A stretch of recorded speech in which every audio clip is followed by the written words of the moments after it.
The Grey Knights are one of the most unique and mysterious organizations in the Grimdark universe of Warhammer 40K. Unlike any other force in the Imperium of Man, they are both revered and feared, standing apart from their brethren in the Adeptus Astartes. To even know of their existence is a privilege granted to only the highest echelons of imperial authority, and for good reason. They are not merely space marines. They are the Emperor's last line of defense against the insidious corruption of chaos, the embodiment of humanity's resilience against the warp's dark forces. What sets the Grey Knights apart begins with their clandestine origins and continues through every facet of their being. They are a chapter shrouded in secrecy, their deeds hidden even from those who would otherwise celebrate the heroics of the Adeptus Astartes. Operating as the militant arm of the Ordo Malleus, the Grey Knights are tasked with the sole purpose of combating the daemonic, those abominable entities that spill forth from the Imperium to wreak havoc on reality. Their battles are not waged for glory or recognition, but for the survival of the Imperium itself. Their victories, no matter how grand or pivotal, are erased from record. Their sacrifices, known only to those who serve alongside them or fall under their unyielding mandate of secrecy. Every Grey Knight is not only a genetically modified super soldier, but also a potent psyker, an individual whose mind can channel and manipulate the powers of the warp without succumbing to its temptations. This trait alone makes them exceptional, as psykers in the Imperium are often a source of fear and mistrust. However, the Grey Knights take this to an unprecedented level. Their unbreakable mental fortitude and incorruptible souls make them uniquely suited to face the horrors of chaos without being tainted. Among the Adeptus Astartes, the Grey Knights are universally respected, but even that respect is laced with trepidation. They operate on an entirely different level, both tactically and philosophically. They are not bound by the same codes of honor or warfare that govern most Space Marine chapters. The Grey Knights exist in a realm of absolutes. They cannot afford to compromise when dealing with the demonic. This often puts them at odds with even their staunchest allies, as their mandate sometimes demands extreme measures to ensure the purity of the Imperium. Their secrecy is not simply a matter of protocol, but a necessity. Knowledge of chaos and the demonic is a weapon that can be turned against the Imperium. Even the suggestion of such entities can sow the seeds of corruption. Thus, the Grey Knights maintain their anonymity through any means necessary. This secrecy extends to their very existence. To most of the Imperium, they are little more than a whispered legend, a myth to inspire hope or fear, depending on the audience. Even among the Inquisition, there are those who only know them by reputation, their operations cloaked in layers of misdirection and suppression.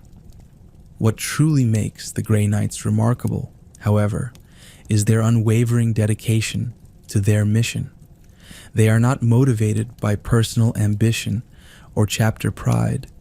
They fight because they must, because the alternative is unthinkable. Every battle they wage, every demon they banish, every world they cleanse, is done with a singular focus on preserving humanity from a threat that most can barely comprehend. Their lives are a constant war against an enemy that never truly dies, an endless vigilance against the horrors lurking just beyond the veil of reality. Without them, the Imperium would have long since fallen to the insidious forces of the warp. The origins of the Grey Knights are as shadowy as the chapter itself, rooted in the most tumultuous and cataclysmic period of Imperial history, the Horus Heresy. This galaxy-spanning civil war, driven by the betrayal of the Emperor's favored son, Horus, tore the Imperium apart and saw chaos rise to unprecedented prominence. It was in these desperate times, as the Emperor himself battled Horus aboard the Vengeful Spirit, that the seeds of the Grey Knights were sown. Their creation was not merely a response to the heresy, but a vision of the future, a calculated move to address a threat that would persist long after the immediate crisis had ended. The Grey Knights were conceived through the combined foresight and wisdom of the Emperor and his most trusted ally, Malcador the Sigillite. Malcador, often referred to as the First Lord of Terra, was a pivotal figure during the heresy, second only to the Emperor in his understanding of both the warp and the dire threat posed by chaos. It was Malcador who envisioned a new kind of force, one that could stand as an incorruptible bulwark against the horrors of the warp. Unlike the legions of the Adeptus Astartes, which had proven susceptible to the influence of chaos, this new order would be forged from individuals who were not only physically powerful, but also psychically attuned and spiritually unyielding. The Emperor entrusted Malcador with the monumental task of identifying and preparing the first recruits for this new chapter. These individuals were not chosen from the ranks of existing Space Marine legions. Instead, Malcador sought out a very specific type of candidate, powerful psykers with unassailable willpower and unshakable loyalty to humanity. Many of these recruits were drawn from across the Imperium, handpicked for their extraordinary potential, and subjected to the most rigorous scrutiny. The slightest hint of corruption, fear, or doubt was enough to disqualify a candidate. What remained was a small but extraordinary group, individuals who embodied the purity and resolve necessary to face chaos without faltering. The process of transforming these candidates into the first Grey Knights was unlike anything that had come before. Malcador used the Emperor's own genetic material to create a new breed of Space Marine. This genetic foundation ensured that the Grey Knights would inherit the Emperor's inherent resistance to the influence of chaos. Additionally, the training and indoctrination these recruits underwent were unparalleled in their intensity and focus. They were taught not only the arts of war, but also the arcane knowledge necessary to combat demons and manipulate the energies of the warp without succumbing to its corrupting influence. While the Emperor's legions were locked in brutal warfare across the galaxy, Malcador carried out his work in the utmost secrecy. This was a necessity, as the knowledge of chaos and its true nature was itself a dangerous weapon. Only a handful of individuals, even among the Emperor's inner circle, were aware of the project's existence. This secrecy extended to the selection and preparation of the first Grand Masters who would lead the chapter. These were not simply warriors. They were chosen for their strategic brilliance, psychic aptitude, and unwavering devotion to the Emperor's vision. One of the most significant aspects of the Grey Knights' creation was their independence from the existing Space Marine legions. This was no accident. The corruption of the traitor legions during the Horus Heresy had demonstrated that even the Emperor's finest warriors could be turned against him. By creating the Grey Knights as a separate entity with their own distinct chain of command and a unique fortress monastery on Titan, the Emperor and Malcador ensured that this new chapter would remain isolated from external influences and insulated from the flaws that had led to the heresy. As the Horus heresy came to its bloody conclusion, the Grey Knights were ready to take their place as humanity's ultimate weapon against chaos. The timing of their formation was no coincidence. With the Emperor mortally wounded and interred in the Golden Throne, the need for a specialized force to combat the demonic was greater than ever. The Grey Knights were not created to win glory or reclaim lost worlds. They were forged to wage a war that would never end against an enemy that could not be fully defeated, only held at bay. In their creation, the Grey Knights embodied the Emperor's final gift to humanity, a bastion of hope and defiance in a galaxy consumed by darkness. Their origins remain a closely guarded secret, but their purpose has always been clear: to stand as the Imperium's last line of defense against the unthinkable horrors of chaos. This role defines every aspect of their existence, from their methods of warfare to their ideological underpinnings, setting them apart from even the most elite chapters of the Adeptus Astartes. Where other Space Marines fight to protect the Imperium's borders, the Grey Knights operate in a sphere far removed from such concerns. Their battles are often fought in the shadows, hidden from the eyes of the Imperium's citizens and even from its most devout defenders. The Grey Knights are not interested in glory, accolades, or recognition. Their victories, no matter how crucial, are deliberately erased from record. This anonymity is essential to their purpose. Knowledge of chaos is a dangerous thing, and the Grey Knight's secrecy ensures that the broader Imperium remains ignorant of the true scale of the threat they face. What fundamentally differentiates the Grey Knights from their fellow Space Marines is their approach to war. The Adeptus Astartes, for all their valor and might, are still warriors in the conventional sense. They fight with bolters, blades, and brute force, relying on strategy, discipline, and overwhelming power to achieve victory. The Grey Knights, on the other hand, incorporate the metaphysical into their methods. Every Grey Knight is a psyker, capable of channeling the energies of the warp to devastating effect. These psychic abilities are not merely a tool, but a necessity in their war against chaos. Demons cannot be defeated by conventional means alone. They require weapons and tactics imbued with the same arcane forces that empower them.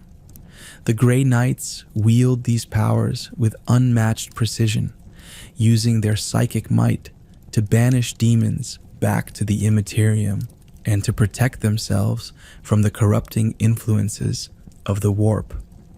This mastery of psychic warfare is one of the defining traits of the Grey Knights, but it is not their only distinction. Perhaps the most critical aspect of their nature is their incorruptibility.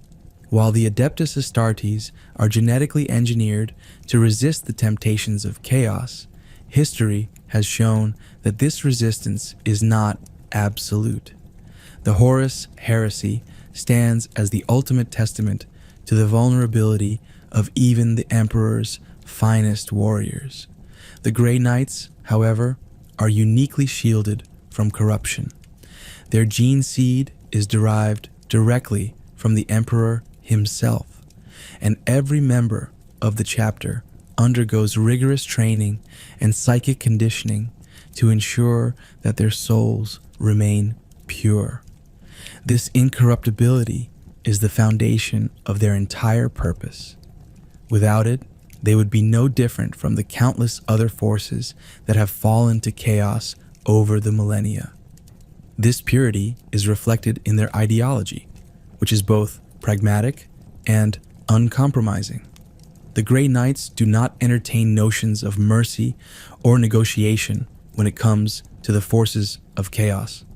To them, chaos is not an enemy to be defeated, but a cancer to be excised. Their methods are often viewed as extreme, even by the standards of the Imperium.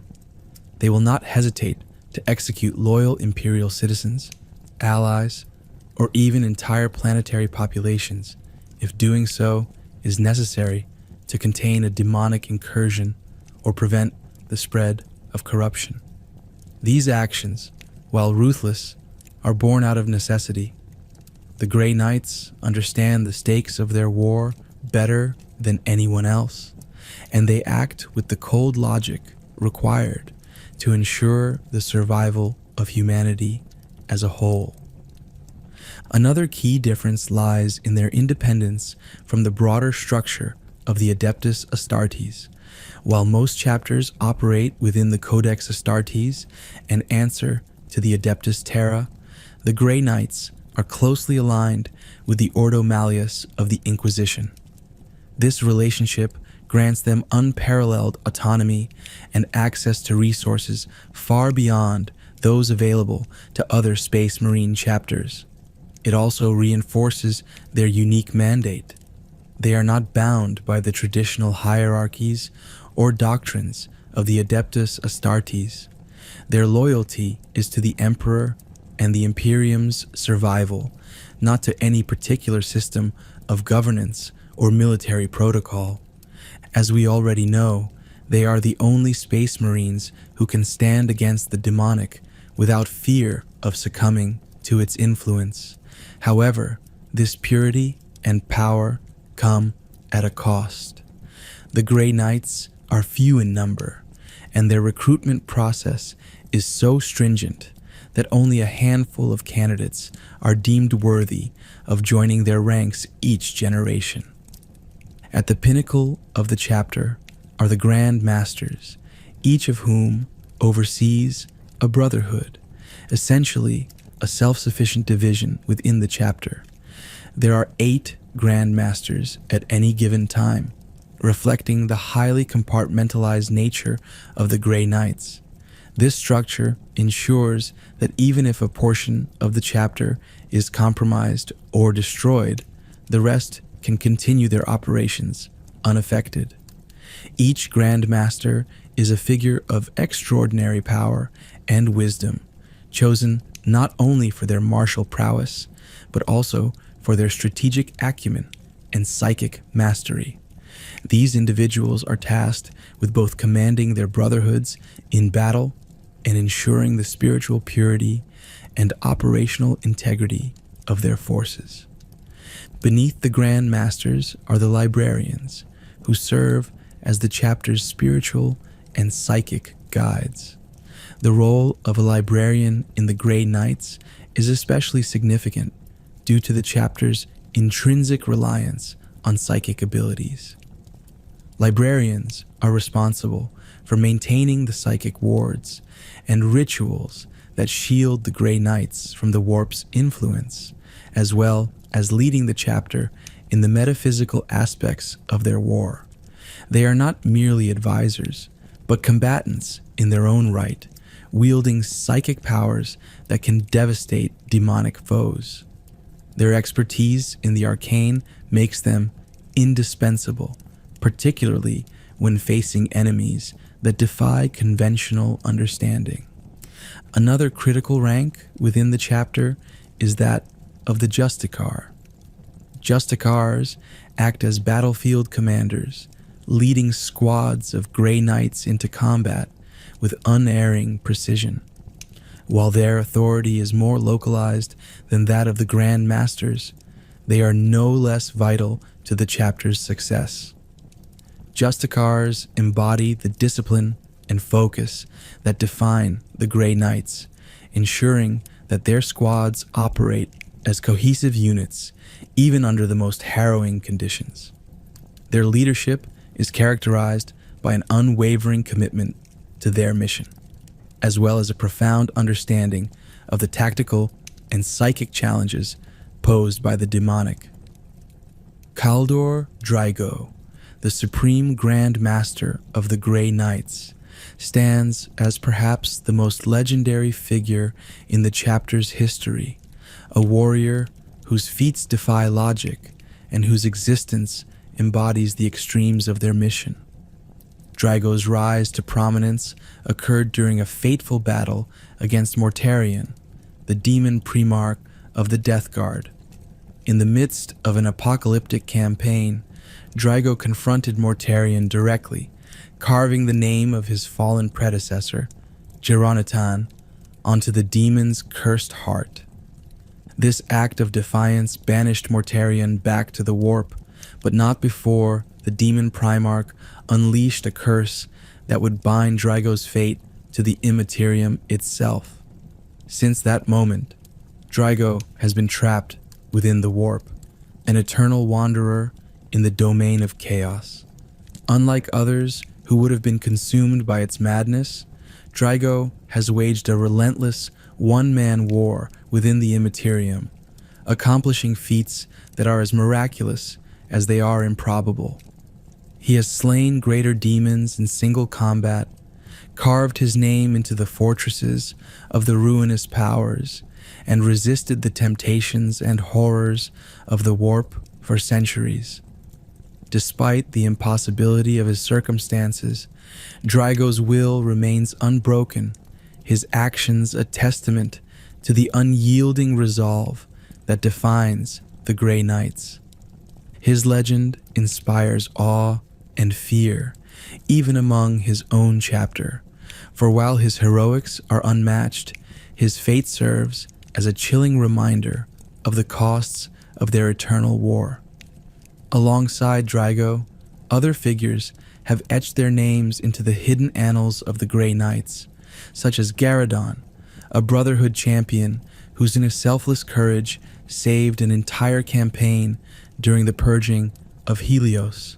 Facing an overwhelming demonic force, Garradon held the line against a bloodthirster, buying enough time for his brothers to complete a critical banishment ritual. Though gravely wounded, his actions ensured victory and cemented his legacy as a paragon of duty and sacrifice. Then there is Justicar Thawne, whose inexplicable ability to return from death has made him an enigma within the chapter. Thawne has fallen in battle numerous times, only to reappear, unscathed, and resume his role as if nothing had happened.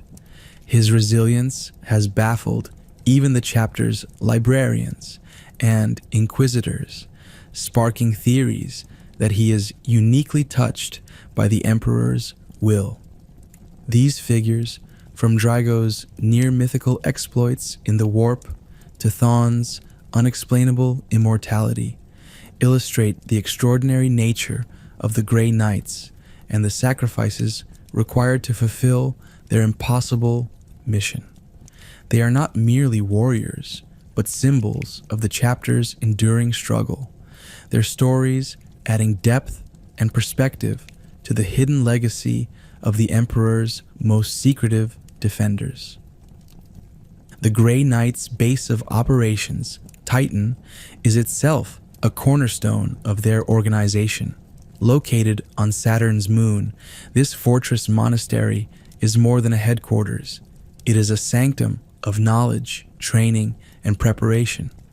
Titan is warded by some of the most advanced and esoteric technologies in the Imperium, making it virtually impervious to outside attack.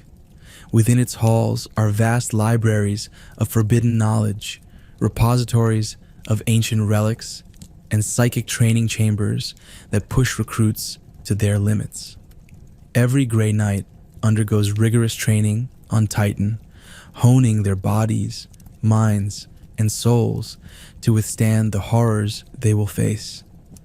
Titan's significance is further reinforced by its connection to the Ordo Malleus, the branch of the Inquisition dedicated to combating chaos. The Grey Knights serve as the militant arm of the Ordo Malleus, working in close collaboration with Inquisitors to identify and neutralize demonic threats. This relationship grants the Grey Knights a degree of autonomy and authority unmatched by other Space Marine chapters, while the Inquisition provides intelligence, resources, and logistical support. The Grey Knights act with near-complete independence in the field. This partnership is built on mutual trust and necessity. The Ordo Malleus relies on the Grey Knights' expertise, while the chapter benefits from the Inquisition's vast network of informants and operatives. The Grey Knights' arsenal is a cornerstone of their effectiveness in their eternal war against chaos. Every piece of war gear they wield, every weapon they carry, and every piece of armor they don is a masterpiece of sanctified craftsmanship, engineered specifically for combating the demonic. Their armory is unlike that of any other chapter, infused with layers of psychic wards, holy inscriptions, and ancient technologies that make them uniquely suited to their mission. One of the most iconic aspects of their armory is the Nemesis Force weapons. These weapons are the epitome of precision and power, blending traditional melee combat with psychic devastation. Nemesis Force weapons come in various forms, including halberds, swords, hammers, and glaives, each tailored to the fighting style and role of the Grey Knight who wields it. What makes these weapons extraordinary is their ability to channel the psychic energies of their wielder directly into their strikes. When a Nemesis weapon connects with a demon, it does far more than inflict physical damage. It delivers a psychic blow that can banish even the most powerful warp entity back to the Imperium. The creation of these weapons is a closely guarded secret involving sacred rites and psychic infusions that ensure their purity and effectiveness.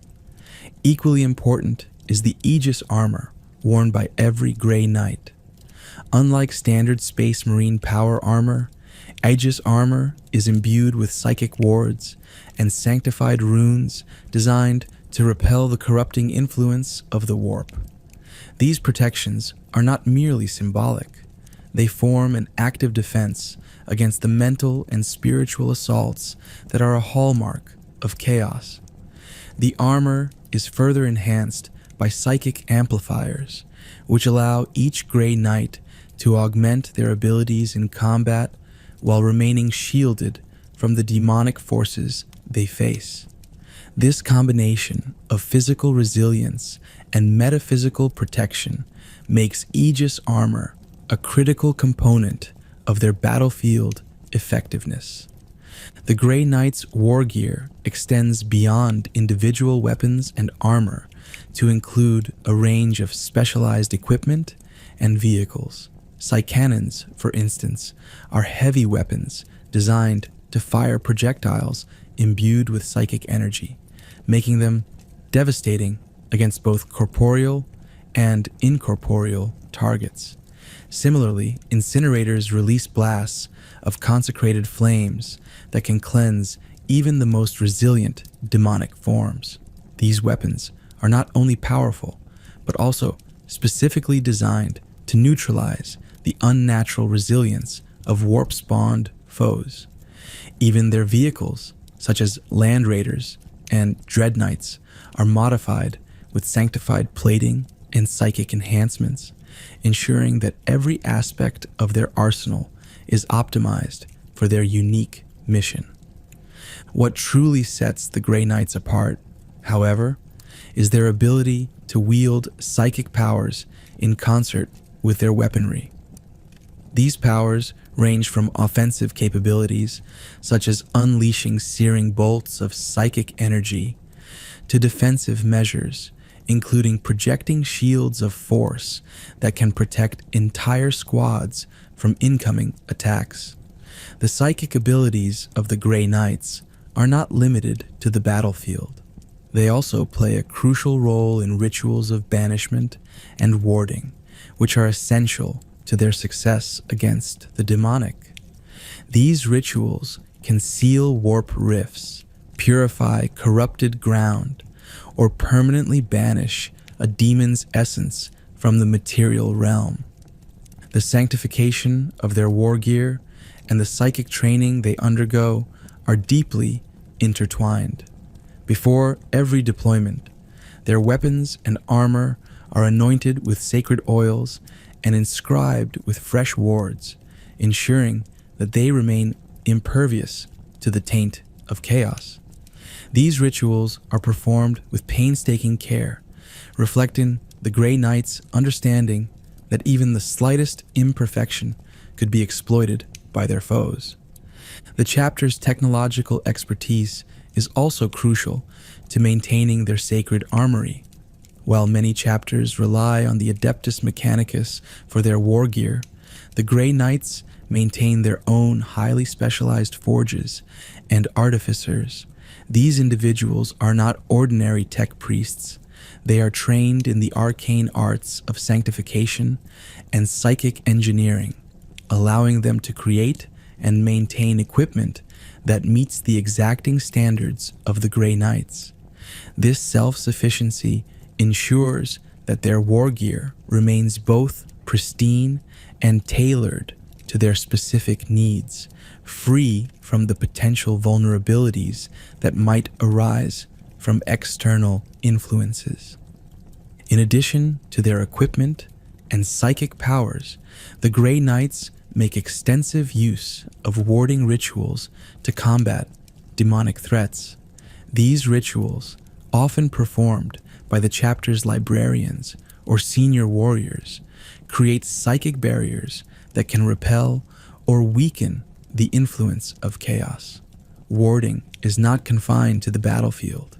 It is a constant presence in the Grey Knights' lives. Their fortress monastery on Titan, for example, is encased in layer upon layer of psychic wards, ensuring that it remains impenetrable to demonic incursion. They possess a collection of artifacts and relics that are as extraordinary as the chapter itself. Each relic carries a history of battles fought, demons vanquished, and sacrifices made, and their significance goes beyond their physical capabilities. The Blade of Antwyr is perhaps one of the most infamous among these relics. It is a cursed weapon of immense power, capable of slicing through both physical and spiritual defenses. The blade is said to house a fragment of a demonic essence, which constantly whispers temptations to its wielder, seeking to corrupt them. For any other force in the Imperium, such a weapon would be destroyed immediately, but the Grey Knights keep it under strict guard as a test of their incorruptibility. Only the most resolute warriors are entrusted to wield the Blade of Antwyr, and even then, it is a burden rather than a privilege. Its presence serves as a grim reminder of the stakes of their war and the strength required to resist the insidious nature of chaos. The Titan sword, in contrast, is a weapon of pure, uncorrupted power and serves as a symbol of the chapter's faith and dedication. Wielded exclusively by the Supreme Grand Master, it is a Nemesis Force sword of unparalleled craftsmanship, imbued with psychic energy and sanctified by countless rituals. Its blade has clashed with some of the most fearsome demons to ever emerge from the warp, serving as an extension of the Supreme Grand Master's will and the Emperor's judgment.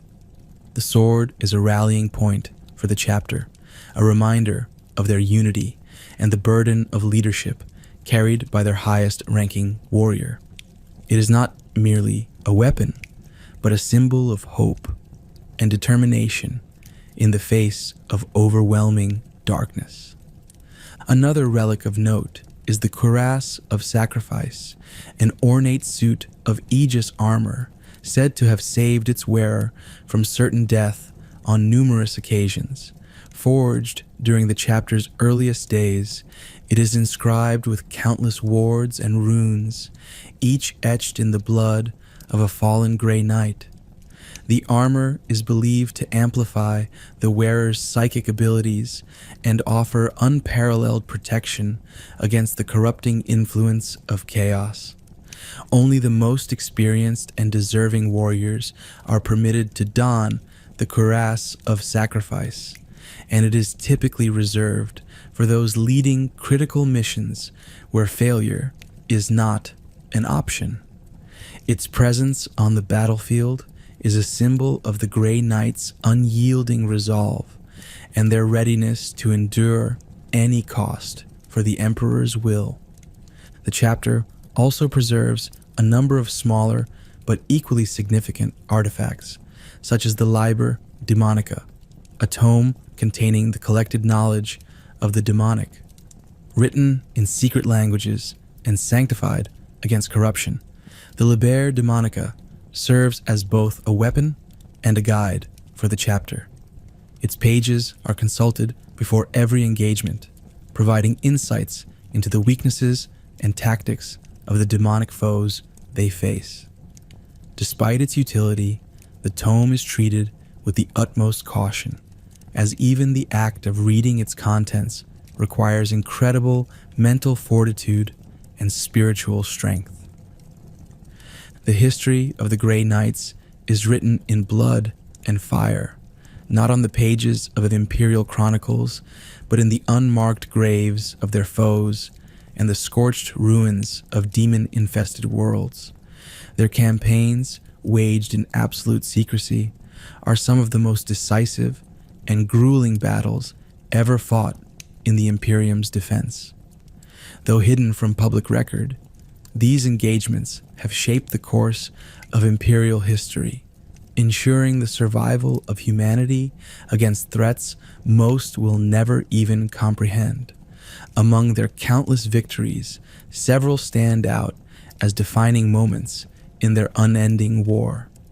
One of the most infamous incidents involving the Grey Knights is their secret participation in the Second War for Armageddon, particularly their actions alongside the Space Wolves. The planet Armageddon was invaded by the demon Primarch Angron, who led a massive army of cornate demons and world eaters in an effort to turn the industrial world into a blood-soaked shrine to chaos. While the Space Wolves led the Imperial forces on the front lines, it was the Grey Knights who confronted Angron and his demonic horde directly. In a brutal confrontation that tested even their unparalleled resolve, the Grey Knights successfully banished Angron back to the warp. This victory came at a staggering cost, with many of their number falling in the battle. To preserve the secrecy of the Grey Knights and the true nature of the conflict, all those who had witnessed the demonic incursion, including loyalist forces, were mind-wiped or eliminated. This action, though necessary in the Grey Knights' eyes, caused a lasting rift between them and the Space Wolves, whose defiance of such methods remains a point of contention to this day. Another legendary campaign in the annals of the Grey Knights is the purging of the demon world of Zoanthos. Zoanthos, a planet entirely consumed by the warp, had become a breeding ground for demonic entities and a staging ground for chaos incursions into nearby systems. The Grey Knights, led by a cadre of senior Grand Masters, launched a daring assault to cleanse the world of its taint. This campaign was far more than a standard military operation. It required the complete annihilation of the planet itself. After a prolonged engagement involving both psychic and conventional warfare, the Grey Knights succeeded in executing a ritual that severed Zoanthos from the Imperium, banishing its demonic inhabitants and ensuring that it could no longer serve as a foothold for chaos. The operation's success came at a steep price, with the loss of an entire brotherhood, but the strategic importance of the victory cannot be overstated. The Grey Knights have also faced some of the most infamous figures of chaos, including Angron himself on multiple occasions. Their ability to combat demon primarchs and greater demons sets them apart from all other forces in the Imperium. The banishment of Angron during the First War for Armageddon remains one of their most well-known accomplishments, but it is far from their only victory against Chaos's champions. One particularly iconic encounter was their campaign against the demon Prince Doombreed, a warlord whose influence spanned entire sectors. Doombreed's armies had brought countless worlds to ruin, and his mastery of both demonic sorcery and conventional strategy made him a formidable foe. The Grey Knights, deploying their most experienced forces, launched a relentless assault on his bastion world. The culmination of this campaign was a duel between Doombreed and a Grand Master, whose psychic might and mastery of the Nemesis force, Halberd, ultimately proved superior. The defeat of Doombreed shattered his forces and prevented a larger chaos incursion into Imperial space. The Grey Knights have also been instrumental in containing outbreaks of chaos that might have spiraled into sector-wide catastrophes. For example, the Siege of Vrax, though primarily known for the involvement of the Death Corps of Krieg, saw Grey Knights operating in the background to deal with demonic entities unleashed by the chaos cults entrenched on the planet. Their ability to operate alongside other Imperial forces without drawing attention to their true purpose highlights their strategic importance. What makes these battles legendary is not just the scale of the foes they face, but the unique challenges they overcome. Fighting against chaos is unlike any other form of warfare. It requires not just physical might and strategic brilliance, but also spiritual and psychic fortitude. In every engagement, the Grey Knights must contend with not only the physical manifestations of their enemies, but also the insidious whispers of the warp, which seek to corrupt or break even the strongest minds. That they succeed time and again is a testament to their unique nature and the extraordinary measures taken to prepare them for this role. The Grey Knights operate in a shadowy realm of secrecy that even other branches of the Imperium rarely penetrate. To know of the Grey Knights is to possess knowledge of chaos, and such knowledge is seen as inherently dangerous. This necessity for secrecy, however, has led to some of the most controversial actions associated with the chapter. Their methods, while undeniably effective, have raised questions about the ethical cost of their mission and their place within the broader Imperium. One of the most defining aspects of the Grey Knights is their unrelenting commitment to erasing all evidence of their presence. After every engagement, no matter how monumental the battle or how crucial the victory, the Grey Knights take extreme measures to ensure that no one outside their ranks knows of their involvement. This extends beyond destroying physical records. It often involves the execution of witnesses, even those who fought alongside them. Imperial Guard regiments, planetary defense forces, and even fellow Space Marines have been purged to maintain the secrecy of the Grey Knights and the truth about chaos. This practice is not born out of malice, but out of a grim necessity. The chapter believes that the mere knowledge of chaos can lead to corruption, and they are unwilling to risk even the smallest crack in the Imperium's fragile defenses against the warp. One of the most infamous examples of this policy occurred after the First War for Armageddon, following their battle against Angron and his demonic horde. The Grey Knights deemed that the survival of Imperial citizens who had witnessed the conflict was an unacceptable risk. Entire populations were subjected to mind wipes, sterilization, or outright extermination to prevent the spread of knowledge about the demonic incursion. Even the victorious Space Wolves, who had fought valiantly alongside the Grey Knights, were not spared from this extreme approach. When the Space Wolves openly defied the Inquisition's orders to silence survivors, it created a rift between the chapters that persists to this day. This practice of eradicating evidence raises profound moral dilemmas, even within the Imperium's notoriously utilitarian framework. While the Grey Knights' actions are intended to protect the Imperium as a whole, they often come at the cost of innocent lives. Loyal Imperial citizens who have done nothing wrong are executed simply because they have seen too much. Even allies within the Imperial war machine, from Inquisitors to Imperial Navy officers, have found themselves at odds with the Grey Knights' unyielding policies. The question remains, how much can humanity sacrifice in the name of survival? To the Grey Knights, the answer is clear.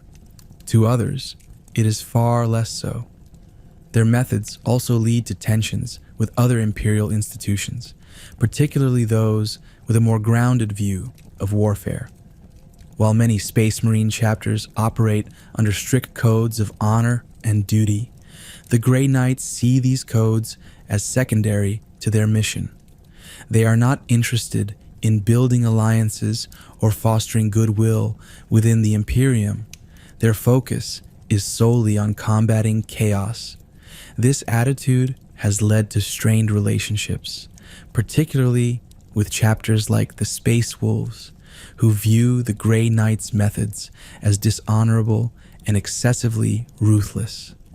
Even within the Inquisition, there are factions that question the Grey Knights' practices, though their results often silence criticism.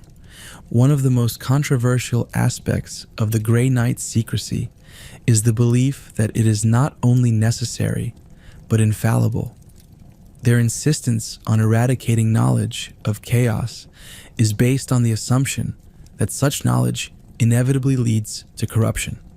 While this belief is supported by countless examples of chaos infiltrating and corrupting Imperial institutions, it is not universally accepted.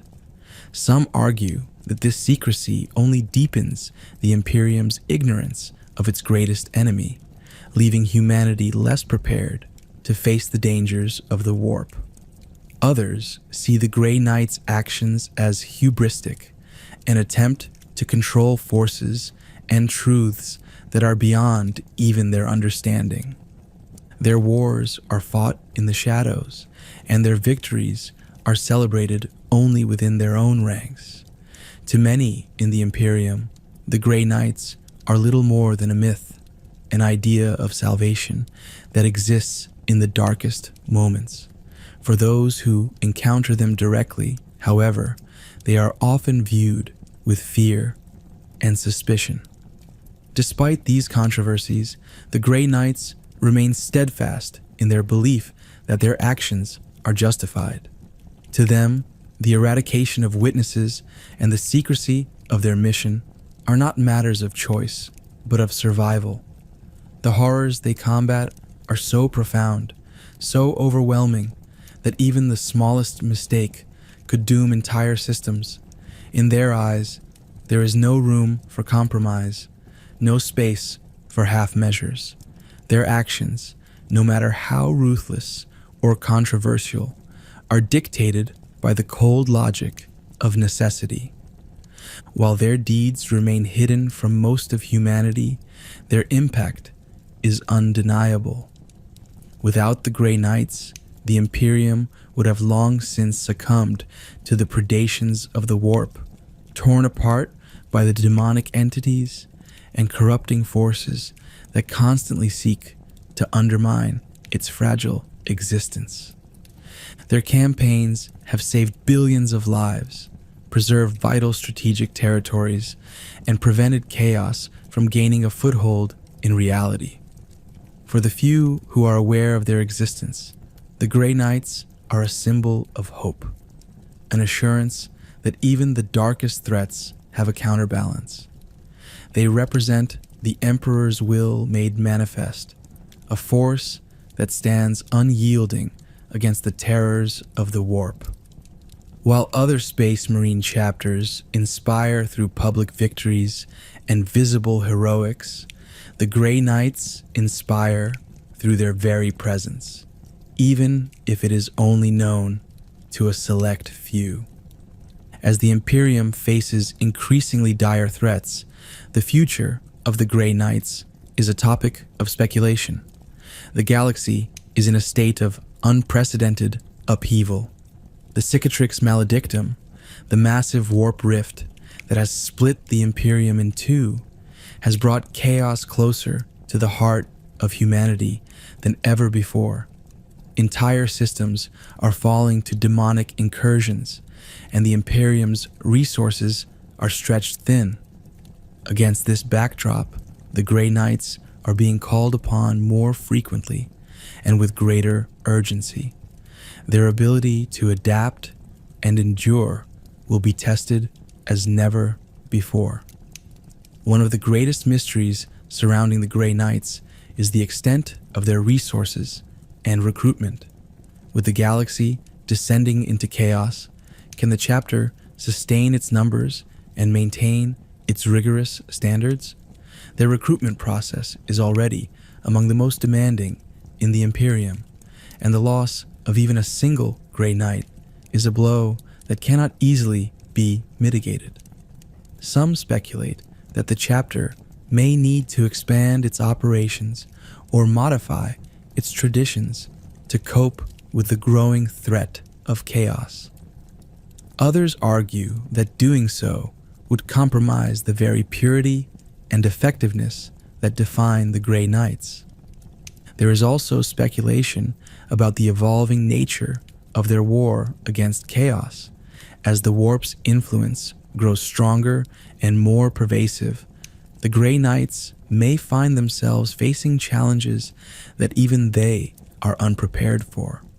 The emergence of new chaos warlords, the rise of empowered demonic entities, and the increasing instability of the warp all point to a future where the Grey Knights' mission will become even more critical and even more daunting. Their ability to confront these threats while maintaining their secrecy and effectiveness will determine the extent of their impact on the Imperium's survival. Despite these uncertainties, one thing remains clear. As the galaxy plunges deeper into darkness, the Grey Knights' role will only grow more vital, ensuring that their legacy endures as a cornerstone of the Imperium's defense.